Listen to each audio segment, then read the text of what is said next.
Dans tout massacre de masse, la question qui se pose inexorablement aux organisateurs est la question des corps. Comment se débarrasser des personnes assassinées, qu'elles soient à l'état de cadavre ou pas encore?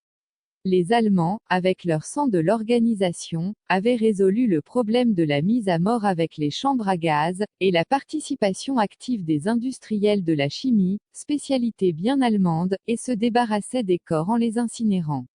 En Algérie, dans la région de Guelma en 1945, les Français ont parfois utilisé des fours à chaud pour réduire en cendres les cadavres de la population massacrée, ce qui donnait malgré tout un petit air de déjà-vu au sortir de la Deuxième Guerre mondiale. Dans les gorges de Kherrata à la même époque, ils déversaient dans l'eau les corps empilés dans les camions-bennes. Le moins coûteux est de profiter du milieu naturel proche, pas de fosse commune à creuser, pas de chaux vive à utiliser. Dans l'ouest Cameroun, un des endroits idéaux était donc la chute de la Métchié qui a une hauteur et un débit suffisants pour emporter et faire disparaître sans laisser de traces de nombreux opposants préalablement torturés dans les prisons de la région.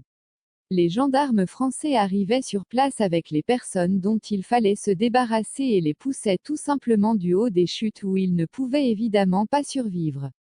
Une nuit de septembre 1959, Jacob Fauci, un de ces noms de lutte, militant upéciste qui avait été arrêté quelques années auparavant, est amené sur place avec d'autres personnes à éliminer.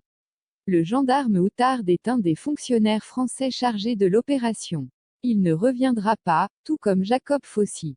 Ce dernier, se sachant condamné, tenta le tout pour le tout et faisant mine d'avoir des révélations de dernière minute à confier, emporta le gendarme dans sa chute. Suite à ce fait non prévu, l'administration coloniale décidera de recourir à d'autres méthodes à partir de cette date. Dans le livre Cameroun, à la page 354 est cité un extrait du journal de marche et des opérations, JMO, de la gendarmerie qui signale la mort du gendarme Outard, disparu dans la rivière Métchié à minuit 30 au cours d'un service de nuit.